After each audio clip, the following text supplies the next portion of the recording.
قرآن پاک کے احکامات پہ عمل نہیں کریں گے تو صورتحال ہمارے سامنے ہے، گھروں کا ماحول کیسا ہے اور ہمارے ملک کی صورتحال کیسی ہے۔ اس کی واحد وجہ صرف اور صرف یہ کہ یہ کتاب ہدایت قرآن پاک یہ تو ہمیں جو راستہ دے رہا ہے، یہ وہ راستہ ہے کہ اس راستے پہ چلتے ہوئے ہمیں غلبہ نصیب ہونا تھا۔ یہ سیدھا راہ ہے، یہ سیدھا راستہ ہے، لیکن آج ہم نے قرآن مجید فرقان حمید کے احکامات پہ عمل کرنا چھوڑ دیا۔ قرآن مجید فرقان حمید کا 5واں حق یہ ہے کہ اس کے پیغام کو ہم نے پوری دنیا تک پہنچانا ہے۔ جہاں تک اس کی صدا نہیں پہنچی، یہ پیغام نہیں پہنچا، ہم مسلمانوں کا یہ فرض ہے کہ ہم اس پیغام حق کو ہم دنیا کے کونے کونے تک پہنچائیں۔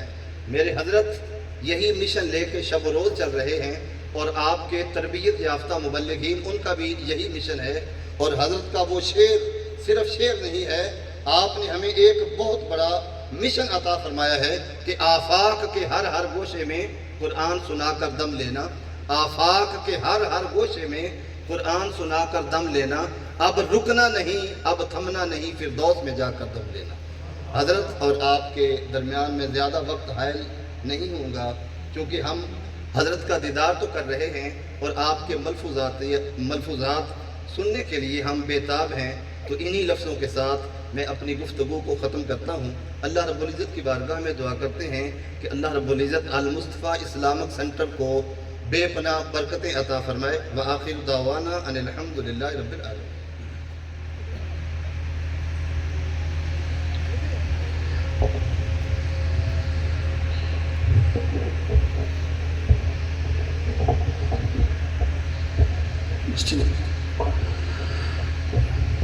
اعوذ باللہ من الشیطان الرجیم، بسم اللہ الرحمن الرحیم۔ اذان ہو رہی ہے، پھر اس کے بعد میں چلیں۔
أعوذ بالله من الشيطان الرجيم بسم الله الرحمن الرحيم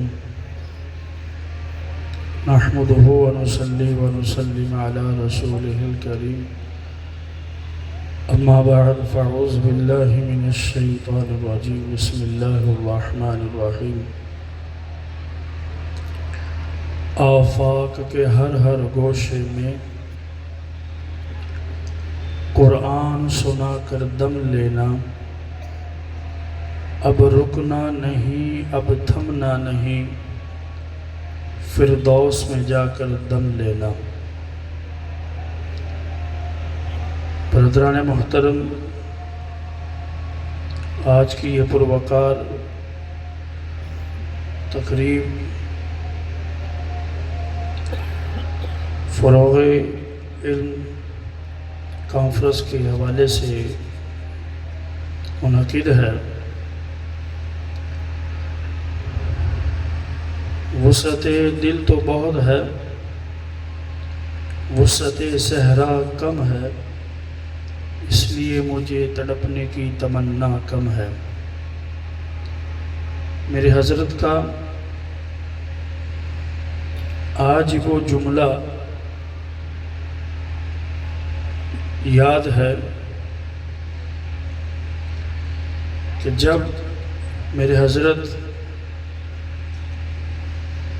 پہلی مرتبہ اکاڑا کے نواح اڈا گیمبر میں تشریف لائے تو چند لوگ وہاں پہ جمع تھے۔ ویسے ہم نے اپنے طور پہ بھی بہت کوشش کی اس کانفرنس کے حوالے سے اس دعوتی پیغام کو عام سے عام کرنے کی ہم نے کوشش کی۔ اس وقت میرے حضرت نے جو جملہ ارشاد فرمایا وہ میں آپ کی سماعت کرنا چاہوں گا کہ اللہ تعالیٰ سروں کو نہیں دیکھتا، دلوں کو دیکھتا ہے۔ سر نہیں گنے جاتے، جو ہے وہ اللہ تعالیٰ دلوں کو جانتا ہے۔ تو آج مایوسی بھی ہوتی ہے کہ ہم نے اتنی کوشش کی، اتنے لوگ نہیں جمع کر سکے، لیکن یہ حضرت کا جملہ ہمیں تسلی دیتا ہے اور یہ ہمارے دل کے لیے باعث تسکین ہے۔ اللہ تعالیٰ میرے حضرت کی عمر درازی فرمائے، اللہ تعالیٰ میرے حضرت کو عمر خضری عطا فرمائے۔ تو المصطفیٰ اسلامک سینٹر اکاڑا نسیم القرآن کیمپس کے گزشتہ 2-3 سال سے جن طلباء نے قرآن مجید فرقان حمید کی تعلیم حاصل کی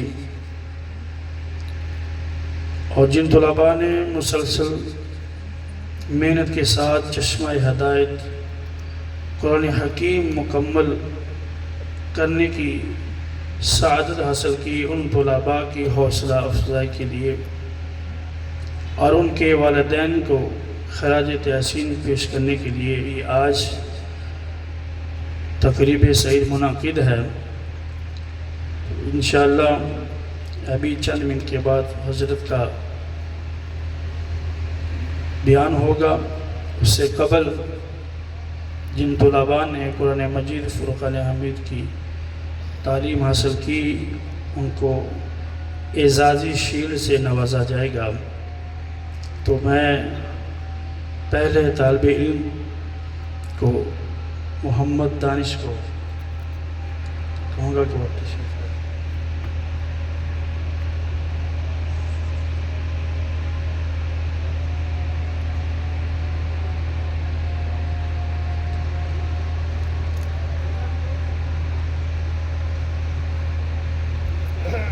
حافظ محمد عبداللہ تاج صاحب، حافظ محمد اکرام مصطفی،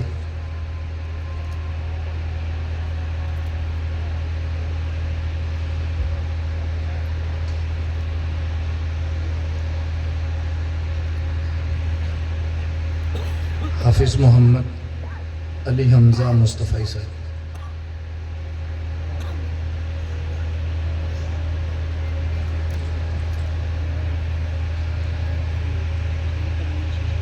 حافظ محمد احمد مصطفی،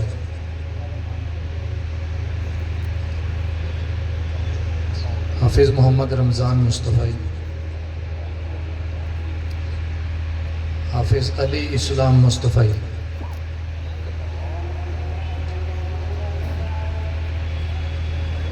حافظ فرمان مصطفی،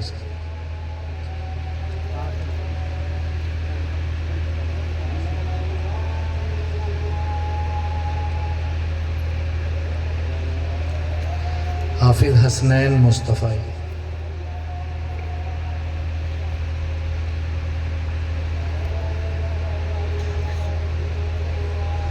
حافظ محمد عبداللہ بن عبد الواحد مصطفی،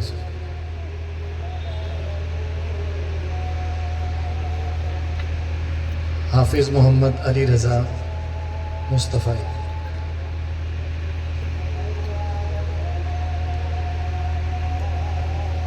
حافظ محمد عاصم مصطفی،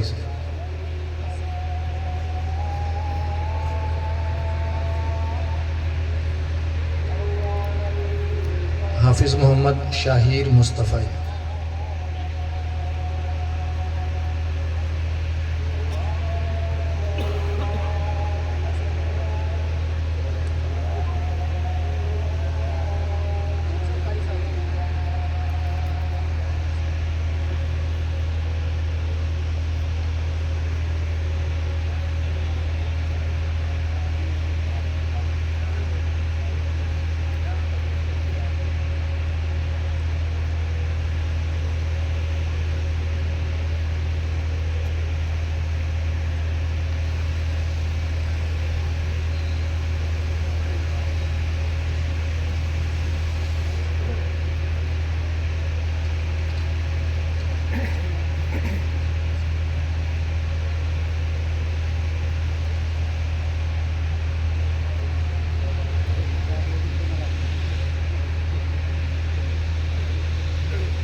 السلام علیکم ورحمۃ اللہ وبرکاتہ۔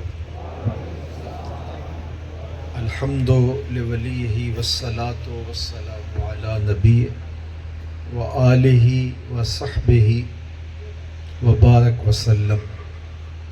حمد و تعریف و توصیف اللہ جل مجدہ الکریم کی ذات بابرکات کے لیے، جو خالق کائنات بھی ہے اور مالک شش جہات بھی۔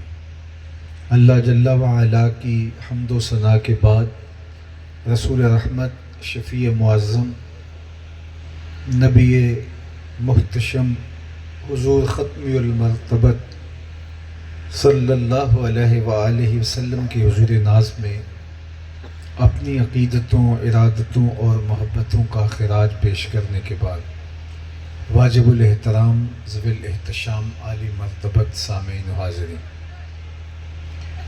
ہمارے میزبان محتشم جناب حافظ شوکت فرید مصطفی صاحب کی جانب سے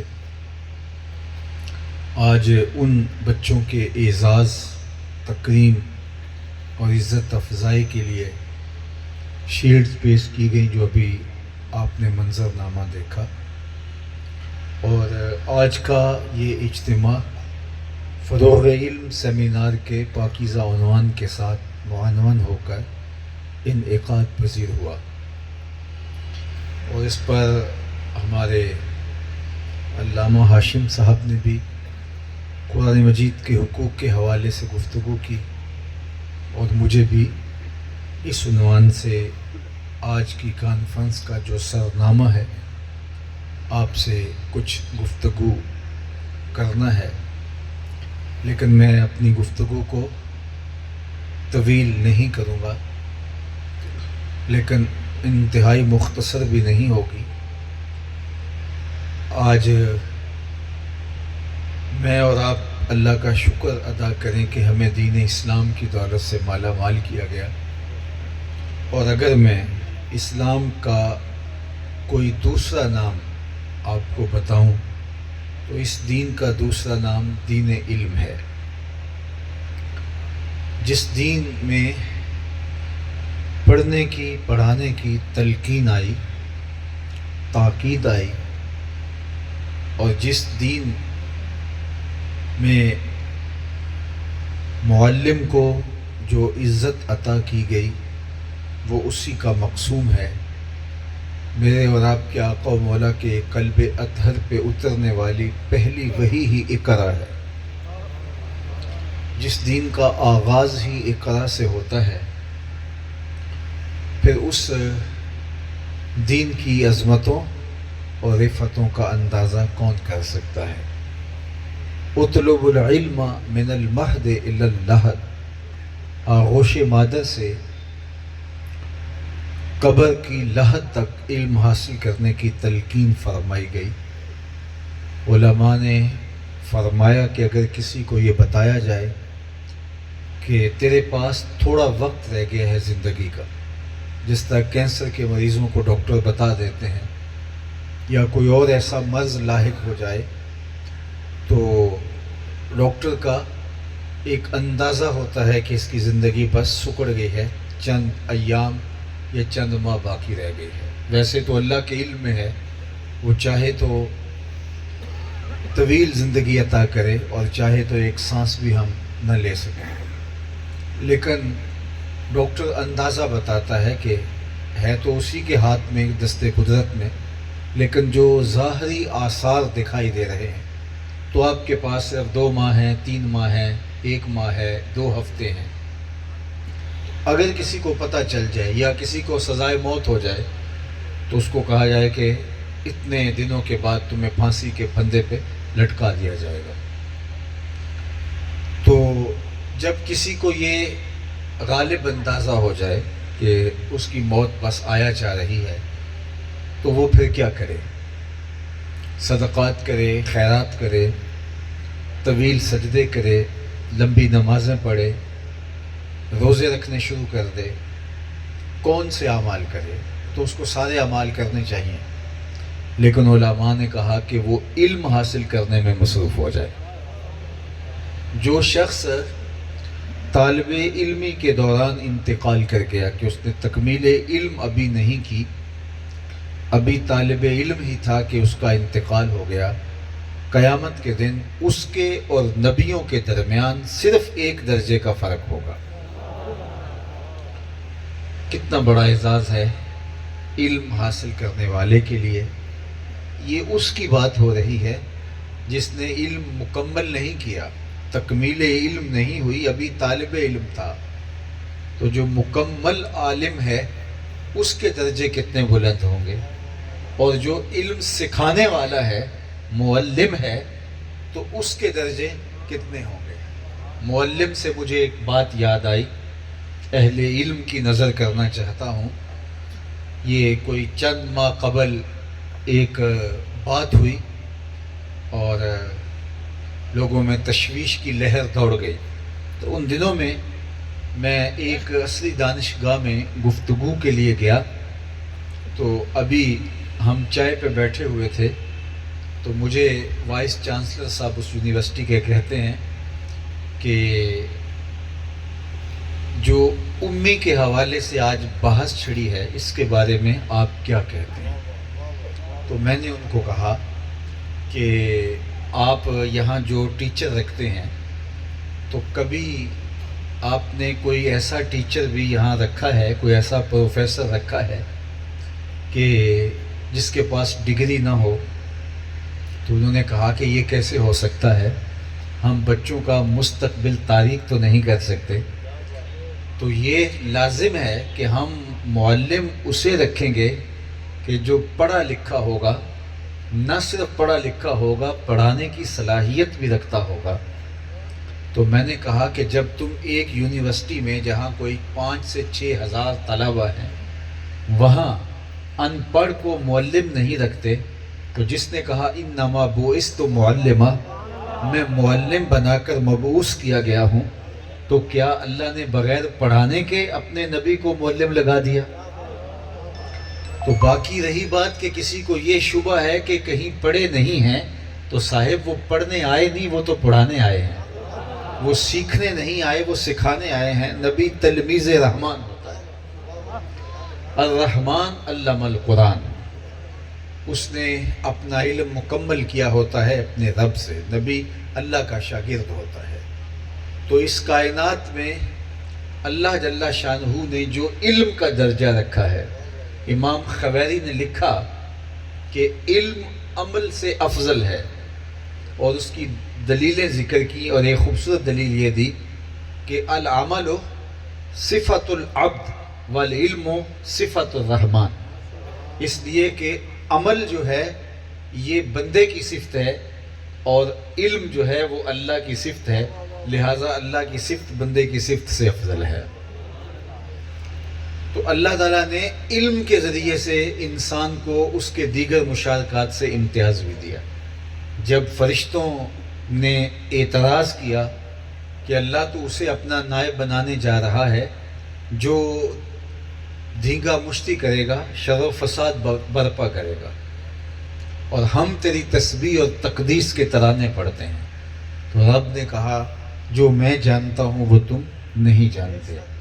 اور پھر فرشتوں پر حضرت آدم کا تفوق ثابت کرنے کے لیے اللہ نے آدم علیہ السلام کو کچھ چیزوں کے نام سکھائے، وَعَلَّمَ آدَمَ الْأَسْمَاءَ كُلَّهَا ثُمَّ عَرَضَهُمْ عَلَى الْمَلَائِكَةِ فَقَالَ أَنبِئُونِي بِأَسْمَاءِ هَؤُلَاءِ إِن كُنتُمْ صَادِقِينَ، اگر تم اپنے اس دعوے میں سچے ہو تو ان چیزوں کے نام تو بتاؤ، لیکن نہ بتا سکے۔ پھر کہا آدم ان چیزوں کے نام آپ بتائیے، تو جناب آدم علیہ السلام نے ان چیزوں کے نام بتا دیے۔ تو کہا میں کہا تھا جو میں جانتا ہوں وہ تم نہیں جانتے، میں زمین و آسمان کی چھپی چیزوں کو جانتا ہوں، جو تم ظاہر کرتے ہو میں اسے بھی جانتا ہوں، جو تم پوشیدہ رکھتے ہو میں اسے بھی جانتا ہوں۔ اور پھر آدم کے سر پہ اللہ نے اپنی نیابت کا تاج رکھ دیا، اور فرشتوں کو حکم دیا کہ میرے شاہکار کے آگے سجدہ ریزی کریں۔ تو حضرت آدم کا فرشتوں پر جو تفوق تھا وہ علم کی وجہ سے ہوا، اس لیے علم باقیوں سے ممتاز کر دیتا ہے۔ اسی لیے سیدنا علی المرتضیٰ رضی اللہ تعالیٰ عنہ نے کہا کہ ہم اللہ کی تقسیم پہ راضی ہیں، اس نے جاہلوں کو مال دیا اور ہمیں علم عطا کر دیا۔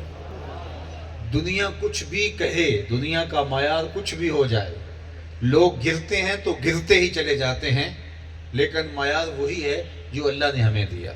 ایک زمانے میں معاشرے میں معزز وہ سمجھا جاتا تھا جس کی اولاد زیادہ ہوتی تھی، اس لیے عرب 100 شادیاں کیا کرتے تھے تاکہ کثرت اولاد ہو۔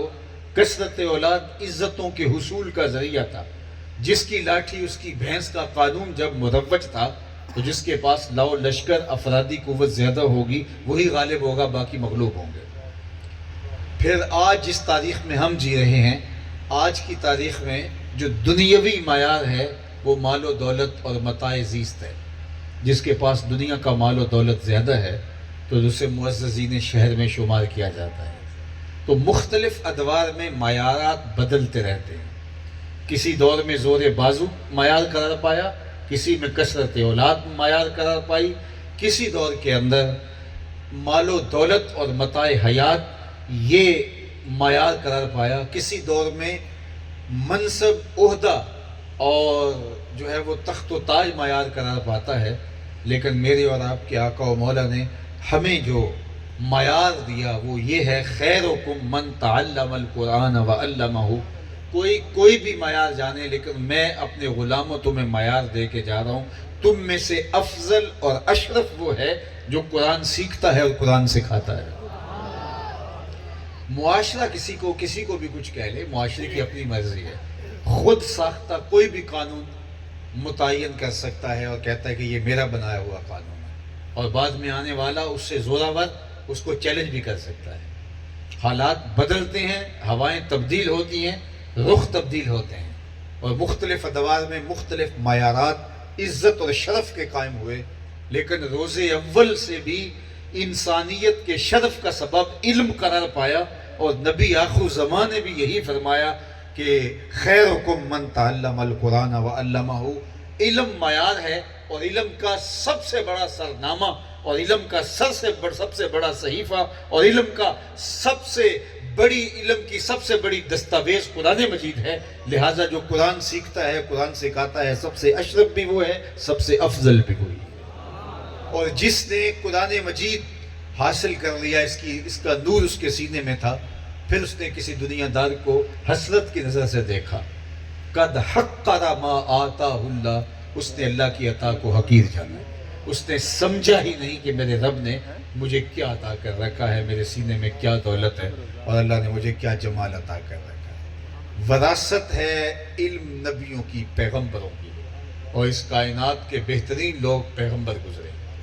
یہ بات ذہن میں رکھیے، بادشاہ ہوں یا کج کلا ہوں، دانشور ہوں یا سخنور ہوں، شاعر ہوں یا ادیب ہوں، پہلوان ہوں یا زوراور ہوں، دنیا کے اوپر کسی نے کوئی معیار مقرر کیا، کسی نے کوئی معیار مقرر کیا، پسند اپنی اپنی ہوتی ہے، معیار اپنا اپنا ہوتا ہے، لیکن جو کائنات کا مسلمہ معیار ہے، کائنات کا طے شدہ معیار ہے، جو کبھی تبدیل نہیں ہوا، انسانیت کا شرف علم کی وجہ سے ہے۔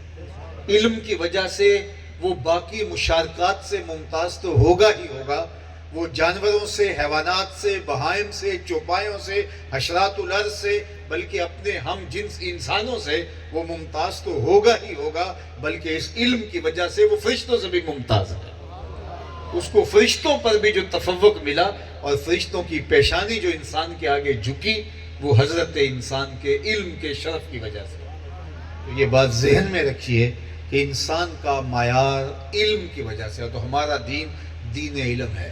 تو ہمارے آقا و مولا نے ہمیں دین حاصل کرنے کی ترغیب دیتے ہوئے ارشاد فرمایا، طلب العلم فریضۃ علی کل مسلم، اور مسند امام احمد، امام اعظم ابو حنیفہ کے اندر ان الفاظ کے ساتھ بھی حدیث موجود ہے کہ طلب العلم فریضۃ علی کل مسلم و مسلمۃ، حالانکہ مسلمن کے اندر بھی کی عمومیت میں مسلمہ موجود تھی، لیکن وہاں الگ سے لفظ بھی موجود ہیں کہ علم حاصل کرنا ہر مرد اور ہر عورت کے اوپر فرض ہے، اور اللہ نے اس دین کو دین علم بنایا۔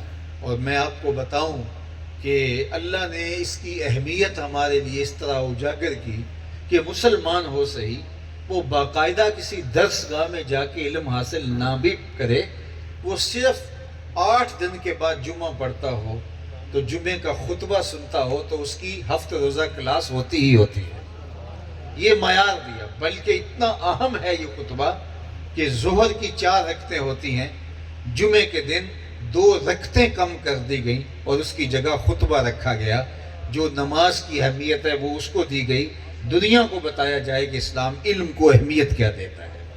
اور وہی آداب جو نماز کے ہیں کہ تم کچھ نہیں کر سکتے اور بالکل پورے آداب کی رعایت کے ساتھ بیٹھو گے، وہی خطبے کے آداب تمہارے سامنے متعین کر دیے تاکہ تم اس غور کے ساتھ اس خطبے کو سنو۔ اور یہی وجہ ہے کہ آج یہودی، عیسائی، بدھ مت اور دیگر مذاہب کے ماننے والے جو مذہب سے جڑے ہوئے ہیں، وہ اپنی دینی اصطلاحات کو اور دینی ضروریات کو تو جانتے ہیں، لیکن جو عیسائی اپنے مذہب سے نہیں جڑے ہوئے بلکہ وہ دنیا دار عیسائی ہیں، تو وہ اپنے مذہب کی اصطلاح تک نہیں جانتے، اس لیے کہ وہ بالکل ان کے لیے کوئی ایسا نظام نہیں ہے۔ لیکن ہمارے ہاں کوئی مذہب سے جڑا ہے تب بھی، مذہب سے نہیں جڑا تب بھی، وہ جانتا ہے کہ اسلام کے بنیادی احکام کیا ہیں اور اسلام کی تعلیمات کیا ہیں۔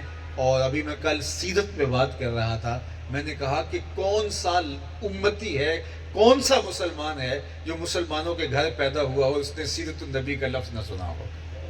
لیکن آپ کو عیسائی ملیں گے جو اپنے مذہب کی منادی کا نام نہیں جانتے، لیکن یہاں کون ہوگا جس کو اذان کی آواز جو ہے وہ یاد نہیں ہے اور اذان کا نام جسے نہیں آتا؟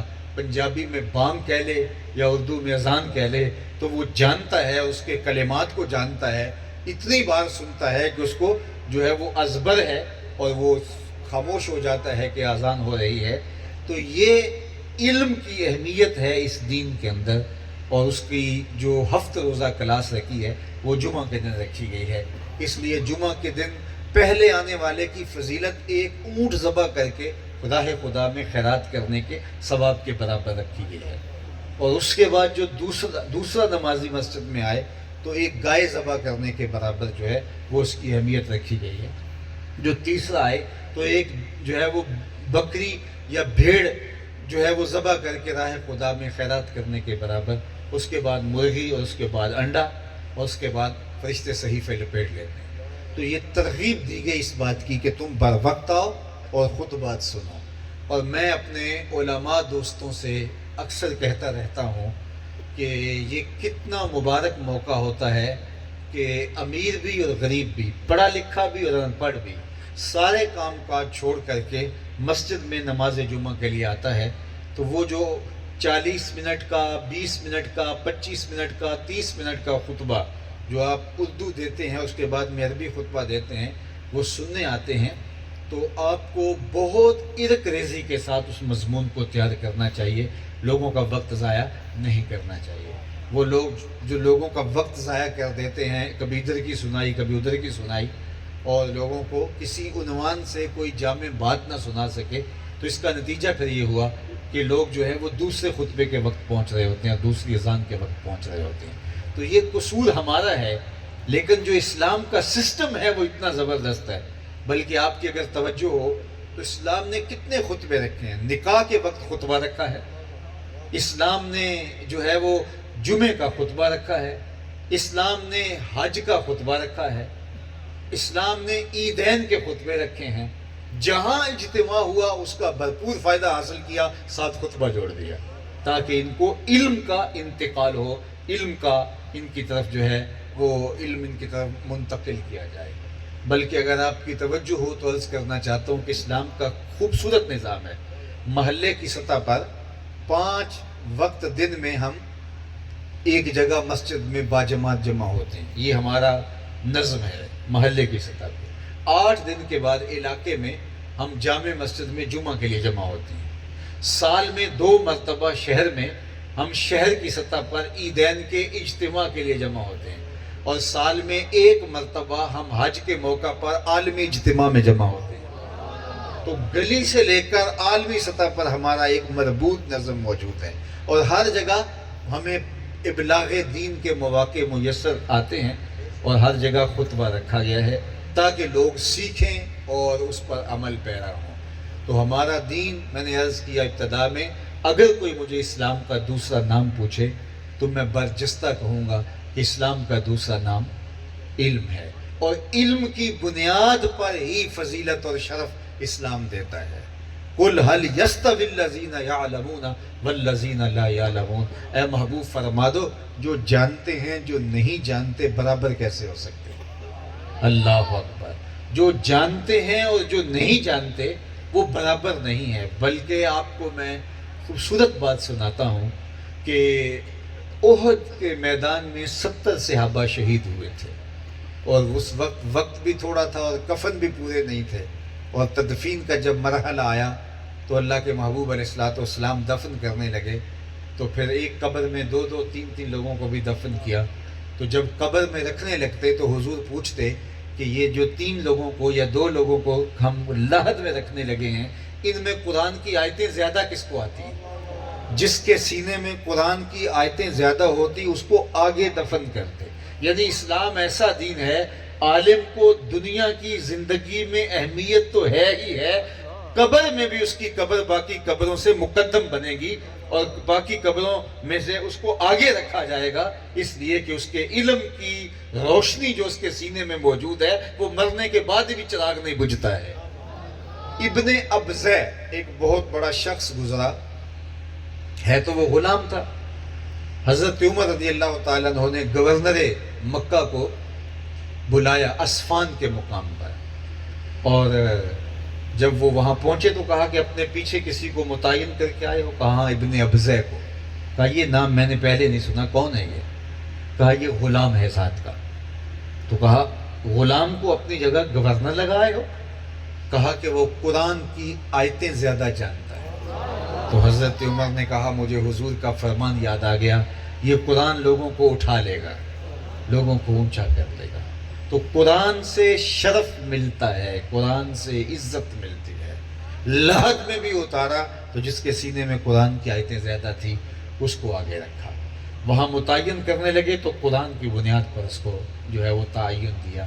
قرآن شرف کا سبب ہے، قرآن عزت افزائی کا ذریعہ ہے، وقار کی علامت ہے۔ تو اس قرآن سے جڑنے کے نتیجے میں علم کے ذریعے سے انسان اپنے باقی مشارکات سے ممتاز ہوتا ہے، بلکہ انسان انسانوں میں ممتاز ہوتا ہے تو بوجہ علم ممتاز ہوتا ہے۔ اس لیے ہمارے دین نے ہمیں علم حاصل کرنے کی ترغیب دی، علم سیکھنے کا کہا، علم پڑھنے کی تلقین فرمائی، اور علم حاصل کرنے کے لیے دور دراز طویل سفر جو مشقتوں سے بھرے ہوئے ہوں وہ اگر کرنے پڑیں تو ہمیں تو یہ بھی ترغیب دی گئی ہے اطلب العلم ولو بالسین۔ اگر تمہیں چین تک بھی جانا پڑے سفر کر کے، علم کا خزانہ تمہارا گم گشتہ خزانہ ہے، تمہیں جہاں بھی ملے تم اس کو اٹھا لو، وہ تمہارا ورثہ ہے، وہ تمہاری وراثت ہے۔ اور میں آپ کو کہوں کہ جب ہم علم کو ترجیح دیتے تھے، ہماری ترجیح دولت نہیں تھی، ہماری ترجیح پیسہ نہیں تھا، ہماری ترجیح مادیت نہیں تھی، ہماری ترجیح افراد کی قلت و کثرت نہیں تھی، ہماری ترجیح صرف علم تھی، تو اس وقت ہمارے منجم ستاروں پہ کمندیں ڈالتے تھے۔ آج دنیا کہاں پہنچ گئی؟ اقبال کہتا ہے مجھے اس کا کوئی پریشانی نہیں ہے کہ ان کے لباس بڑے قیمتی ہیں، مجھے اس کی کوئی پریشانی نہیں کہ فردوس کا ہر کوچہ ہے، افرنگ کا ہر کوچہ ہے فردوس کی مانند، کہ وہ ان کی گلیوں میں صفائی اور قطاروں میں کرینے سے رکھے ہوئے پھول اور جو ہے وہ وہاں جو حسن اور ناز و انداز کی جلوہ گری، کہا مجھے اس کا کچھ نہیں، ان کے پاس جو ہے وہ مالی طاقتیں اور توانائیاں، کہا مجھے اس بات کی نہیں، وہ حکومت پوری دنیا کے اوپر کر گئے۔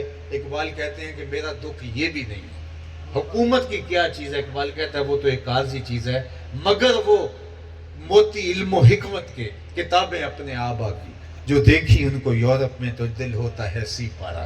اقبال کہتا ہے کہ میں ان کی ترقی دیکھ کر، ان کی اونچی عمارتیں، کہ وہ کہا تھا گرجوں سے بڑھ کر ہیں بینکوں کی عمارات، وہ بڑی بڑی عمارتیں ان کی میں نے دیکھی، لیکن اس پر میں مرعوب نہیں ہوا، میرے دل کو کچوک سے کچوکا لگا، مجھے زخم لگا اور میں اندر سے ہل گیا۔ تو اس وقت تھا جب ان کی لائبریریوں کے اندر اپنے اسلاف کی کتابیں دیکھی، وہ موتی علم و حکمت کے کتابیں اپنے آبا کی جو دیکھی ان کو یورپ میں تو دل ہوتا ہے سی پارا۔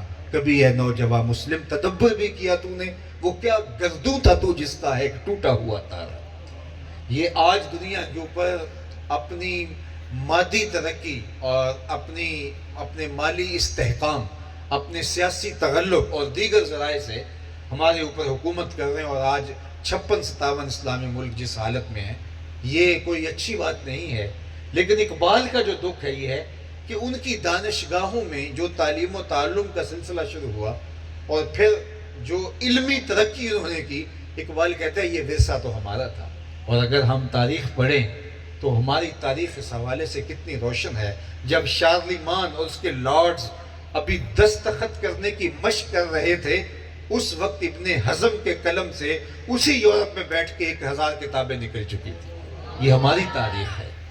جب یورپ سواد آشنا بھی نہیں تھا، حرف آشنا بھی نہیں تھا، ہمارے منجم ستاروں پہ کمندیں ڈالتے تھے۔ جب پیرس کی گلیوں میں کیچڑ تھا، بغداد عروس البلاد کہلایا کرتی تھی۔ دنیا ہم سے سیکھنے کے لیے آیا کرتی تھی۔ ہمارے منجم تھے، ہمارے سائنسدان تھے، ہمارے ادبا تھے، ہمارے شاعر تھے، ہمارے فصیح اللسان تھے، ہمارے بلغاء تھے، لیکن آج ہم کہاں لڑک کے چلے گئے اور آج وہ کہاں چلے گئے۔ ہم دنیا کے اوپر غالب تب آئیں گے کہ جب ہم علمی طور پہ اس علم کو، ایک موقع پہ فرمایا العلم صلاحی علم میرا اسلحہ ہے. تو ہم اس علم کے ذریعے سے، اور آج سمجھ آتی ہے کہ آج واقعہ ہی علم کے بل بوتے پہ دنیا ہمارے اوپر غالب ہے اور آج ہم مغلوبیت کی زندگی گزار رہے ہیں.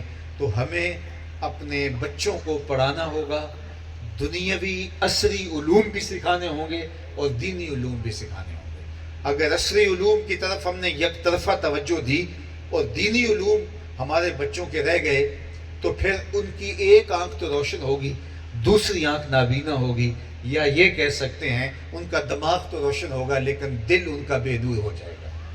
لیکن اگر ہم نے صرف دینی علوم حاصل کیے اور عصری علوم جو دور موجود کے عصری علوم ہیں ان سے ہم نے جو ہے وہ اپنے آپ کو دور کر لیا تو پھر ہم زمانے کی دوڑ میں پیچھے رہ جائیں گے. امام شامی نے اپنے دور میں فتویٰ دیا، من لم یعرف احوال اہل زمانہ فہو جاہل. وہ عالم جو اپنے دور کے علوم کو، فنون کو نہیں سیکھتا، امام شامی جو بہت بڑے مفتی گزرے ہیں وہ فرماتے ہیں کہ میرا فتویٰ یہ ہے وہ عالم نہیں ہے، وہ جاہل ہے. تو دور جدید کے ضروری علوم اور فنون کو بھی سیکھنا ہوگا اور دوسری جانب دین کو بھی سیکھنا ہوگا. دین ہماری ضرورت ہے اور ہمارے معاد کی بہتری کا ضامن ہے اور دنیا ہمارے معاش کی اور ہماری دنیا کی بہتری کی ضمانت ہے. اس لیے ہم دین اور عصری اور دینی دونوں علوم کو ساتھ لے کر کے چلنا ہوگا. دونوں آنکھیں روشن ہو، دماغ بھی روشن ہو اور دل بھی روشن ہو، اور پھر راستے ہمیں ملتے چلے جائیں گے. اور ہمارے اسلاف ہر طرح کے علوم سے مالا مال تھے، ان کی کتابیں پڑھیں.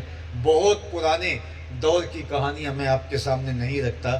ابھی کل کی بات ہے، امام احمد رضا خان فاضل بریلوی، جس علم میں دیکھو آپ مینارہ نور نظر آتے ہیں.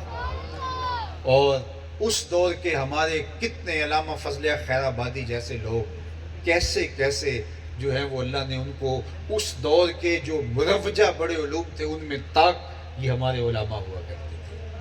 بدقسمتی سے ہمارے حکمران علم دوست نہ رہے، نہ دین دوست رہے نہ علم دوست رہے. ان کی ترجیحات علم کا فروغ نہیں ہے، ان کی ترجیحات پیسہ جمع کرنا ہے، لوگوں کا مال نچوڑنا ہے اور لوگوں کا خون نکال کر کے اپنے بینک بھرنے ہیں. اور اپنی نسلوں کے لیے انہوں نے اس قدر جو ہے وہ مال اور تجوریاں جمع کرنی ہے کہ یہ 50 نسلیں بھی کھائیں تو ختم نہ ہوں. لیکن یہ بھول گئے ہیں کہ ایک نسل 2 نسل اس کے بعد ہم نے مانگتے ہوئے لوگ دیکھے. تو ذلت اور رسوائی ان لوگوں کا مقدر ہوگی جس نے لوگوں کا حق چھینا. اور حکمران کی ذمہ داری ہے کہ وہ علم کا قدردان ہوتا ہے. ہارون الرشید اور مامون الرشید کے قصے پڑھیں کہ جب یہ استادوں کے پاس آتے ہیں تو دونوں بھائی جو ہے وہ استادوں کی جوتیاں اٹھا رہے ہوتے ہیں. یہ کہانیاں ہیں اور یہ پرانی بات چھوڑ دو، یہ کل کی بات ہے. اللہ اکبر. جب اورنگزیب عالمگیر حکمران تھا اور یہاں حضرت میر سیالکوٹی رحمۃ اللہ تعالی علیہ، عبد الحکیم میر سیالکوٹی رحمۃ اللہ تعالی جس لائبریری میں بیٹھتے تھے تو اس لائبریری میں ایک کچے برتن کے اندر بادام روغن رکھا جاتا تھا کہ جہاں آپ مطالعہ کے لیے بیٹھتے تو آپ کے پاؤں کے نیچے جو ہے وہ برتن میں بادام روغن ڈال دیا جاتا تاکہ آپ کے پاؤں اس میں ڈوبے رہیں اور آپ کے دماغ کو تراوت ہوتی رہے اور اچھے طرح سے آپ مطالعہ کر سکیں. اور یہ اہتمام کسی مرید کی جانب سے نہیں تھا، شہنشاہ بر صغیر حضرت سلطان اورنگزیب عالمگیر کی طرف سے تھا. ان کا خادم متعین تھا جو حضرت کے پاؤں میں جو ہے وہ بادام روغن رکھتا تھا. اور 8 دن کے بعد یا مہینے کے بعد جب اس کو بدلا جاتا اور اس کی جگہ نیا ڈالا جاتا تو اس کو ضائع نہیں کیا جاتا تھا، اس کو پیکنگ اس کی کر کے شاہی دربار میں بھیجا جاتا تھا. اور بادشاہ جب ذاتی دسترخوان پہ اپنے بیٹوں کے ساتھ، اپنی اولاد کے ساتھ، اپنی بیویوں کے ساتھ کھانا کھانے بیٹھتا تو چھوٹی چھوٹی رکابیوں کے اندر یہ بادام روغن پڑا ہوتا اور بادشاہ خود بھی تناول کرتا اور اپنی اولاد کو بھی کہتا اس کو کھاؤ، اس نے ایک عالم دین کے قدم چومے ہوئے. جب لوگ قدردان تھے علم کے تو پھر ایسے ایسے علماء بھی پیدا ہوتے تھے. لیکن آج ہم دیکھتے ہیں کہ آج کوئی کتنی بھی بڑی ڈگری لے کر کے آئے، کتنی بھی بڑی کوئی کسی یونیورسٹی کو بھی ٹاپ کر کے آئے تو یہ ایئرپورٹ سے سیدھا اکیلا گھر آئے گا، کوئی ایک عام رینک کا شخص بھی، وزیر تو دور کی بات ہے، کوئی ڈپٹی سیکرٹری بھی جا کے اس کا استقبال نہیں کرے گا کہ اس نے وطن کا نام روشن کیا ہے اور اس نے دنیا کی فلاں یونیورسٹی کو ٹاپ کیا ہے۔ اور دوسری جانب اگر کوئی ایک جو ہے وہ ڈنڈا پھینک دیتا ہے تو پورے ملک کو مصیبت پڑ جاتی ہے کہ پتہ نہیں کو آسمان سے کوئی ستارے توڑ لایا ہے۔ تو یہ جب ہماری ترجیحات ہوں گی تو پھر ظاہر ہے کہ جس چیز کو پذیرائی دی جائے گی اسی کو لوگ جو ہے وہ فالو کرنے کی کوشش کریں گے۔ جب ناچنے والے اور گانے والیاں اور رقص کرنے والے اور رقص کرنے والیاں سٹارز بن جائیں گے، ان کو سٹار کہا جائے گا، تو پھر لوگ اداکار اور گلوکار بننے کی دوڑ میں لگ جائیں گے۔ لیکن میرے حضور نے تو کہا تھا اصحابی کالنجوم، اگر سٹار دیکھنے ہیں تو وہ میرے صحابہ ہیں، یہ ہیں سٹار اور یہ ہیں سپر سٹار، ان کو دیکھو اور اس کی بنیاد کے اوپر جو ہے وہ تم جو ہے وہ آگے بڑھو اور کوشش کرو۔ تو میں اللہ کی بارگاہ میں اس المصطفیٰ اسلامک سینٹر کے لیے دعا گو ہوں کہ اللہ ہمارے بھائی شوکت فرید صاحب کو جو اپنی میسر صلاحیتوں اور میسر وسائل کے ساتھ ایک کام کا آغاز کر چکے ہیں، آپ ان کے معاون بنیں، ان کے دست و بازو بنیں اور انشاءاللہ یہ سلسلہ آگے بڑھے گا۔ اللہ اپنی پناہ، امان، حفاظتوں اور کرم نوازیوں کا احسان دے۔ ہاں انشاءاللہ تو اللہ تعالیٰ اپنی خاص عنایتیں اور کرم نوازیاں مقسوم فرمائے۔ یہ بچے جنہوں نے آج دستار فضیلت حاصل کی ہے اور جنہوں نے اعزازی شیلڈ لی ہیں قرآن مجید کے حفظ کی سعادت پانے کے ساتھ، میں ان کے لیے دعا گو ہوں کہ اللہ ان کو کتاب رحمت قرآن مجید کے تقاضوں پہ عمل کرنے کی توفیق عطا فرمائے، اس لیے کہ جو فضیلت حافظ کی بیان ہوئی ہے وہ اس حافظ کی بیان ہوئی ہے جس نے قرآن کو سیکھا، قرآن کو یاد کیا اور اس کے حلال کو حلال جانا اور اس کے حرام کو حرام جانا۔ پھر اللہ تعالیٰ اس کا اعزاز تو جو ہے سو ہے ہی، اس کے صدقے سے اس کے والدین کے سر پہ وہ نور کا تاج رکھے گا جس کی ضوء شمس و قمر سے بھی زیادہ ہوگی، یہ اس کو تکریم اور اس کو عزت دی جائے گی۔ آپ جس شوق کے ساتھ محبت کے ساتھ تشریف لائے، اور میں سمجھتا ہوں کہ موسم میں خون کی در آئی ہے، لیکن اس کے باوجود بھی اترتی ہوئی سردی کے موسم میں آپ بیٹھے ہیں، تشریف لائے ہیں اور دیر سے تشریف لائے ہیں، اس کا اللہ آپ کو بہتر صلہ دے۔ علامہ شوکت فرید صاحب کچھ شرمندگی کا اظہار کر رہے تھے کہ اتنے لوگ جمع نہیں ہو سکے، تو میں تو سمجھتا ہوں یہ کافی لوگ جمع ہو گئے ہیں، تو اگر 2 لوگ بھی آپ کی بات سن لیں تو میں سمجھتا ہوں کہ یہ آپ کی کامیابی ہے۔ اور میرے اور آپ کے آقا و مولا حضور ختم المرتبت صلی اللہ علیہ وآلہ وسلم کی زندگی دیکھیے گا کہ آقا کریم کی ابتدائی زندگی کے اندر کہیں جا کے 40 لوگ جمع ہوئے، کہیں جا کے، اور قیامت کے دن بعض پیغمبر آئیں گے، ان کے ساتھ 1 اور 2 امتی ہوں گے۔ تو افراد کی قلت و کثرت کوئی معنی نہیں رکھتی، زیادہ ہو جائیں تو کام آسان ہو جاتا ہے۔ ہم نے تو یہی کہنا تھا، اگر 1 لاکھ بھی ہوتا تو یہی کہنا تھا، اور اگر 200، 500، 600 یا 1000 آدمی ہے تو پھر بھی ہم یہی کہہ رہے ہیں۔ تو اس لیے یہ فائدہ ہوتا ہے کہ اگر زیادہ ہوں، لیکن تھوڑے بھی ہوں تو اس کا بھی، مجھے تو کبھی اس کا کوئی فرق نہیں پڑا۔ یہ نغمہ فصل گل و لالا کا نہیں پابند، بہار ہو کے خزاں لا الہ الا اللہ۔ اس لیے اللہ آپ کو جزائے خیر عطا فرمائے اور اپنی پناہوں کا حصار دے۔ میں ان اسٹیج کے اوپر بیٹھے ہوئے تمام علماء، منتظمین کا بھی شکر گزار ہوں، اور آپ کا بھی۔ اللہ ہم سب کو اپنی امان میں رکھے۔ مجھے اس بات کا لحاظ نہ ہو کہ آپ کافی دیر سے بیٹھے ہیں اور آگے جانا نہ ہو، تو میں اپنی گفتگو کو تھوڑا طویل بھی کر سکتا تھا، لیکن یہ گفتگو، اس کو مختصر بھی نہیں کہا جا سکتا، وہ طویل بھی نہیں آپ کہہ سکتے، لہٰذا یہ جو چند جملے آپ کے گوش گزار کیے، اللہ اسے روحوں میں اتار دے۔ وآخر دعوانا ان الحمدللہ رب العالمین۔ السلام۔ یا نبی سلام علیکہ، یا رسول سلام علیکہ، یا حبیب سلام علیکہ، صلوات اللہ علیکہ، یا نبی سلام علیکہ، یا رسول سلام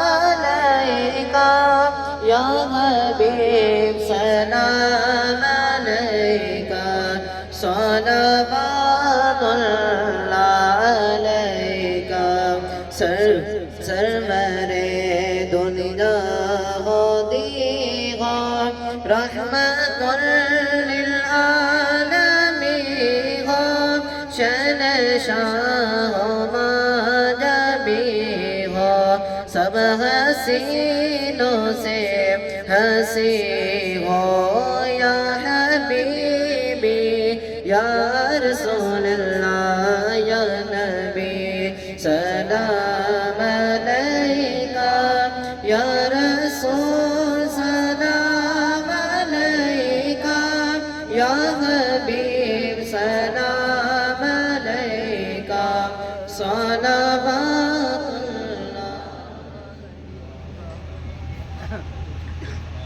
جود والکرم و آلہ و صحبہ و بارک وسلم۔ اللہ آج کے اس اجتماع کا ایک لمحہ قبول فرما، اپنی برکتوں کے قافلے نازل فرما، اپنی پناہوں کا حصار عطا کرما۔ جتنے لوگ آئے ہیں واپس گھروں میں پہنچنے سے پہلے اس اجتماع کی برکتیں سب کے گھروں تک پہنچا، سب کے من روشن کر دے، باطن ستھرے کر دے، خیالوں کو پاکیزگیاں اور سوچوں کو عفت نصیب فرما۔ ہمارے اٹھے ہوئے ہاتھ کبھی بھی خالی نہ ہو، پھیلی ہوئی جھولیاں رحمتوں سے بھر دے، وقت کی بہاریں نصیب فرما۔ اللہ اہل غزہ کی مدد فرما، اس آسمان کے نیچے زمین کے اوپر تیرے علاوہ ان کا کوئی آسرا نہیں بچا، اللہ ان کے حوصلے نہ ٹوٹنے پائے۔ وہ پوری امت کا کفارہ ادا کر رہے ہیں، اللہ ان کی مدد نصرت اور اعانت فرما۔ 56-57 اسلامی ملکوں کے حکمرانوں کو غیرت عطا فرما۔ صلی اللہ تعالی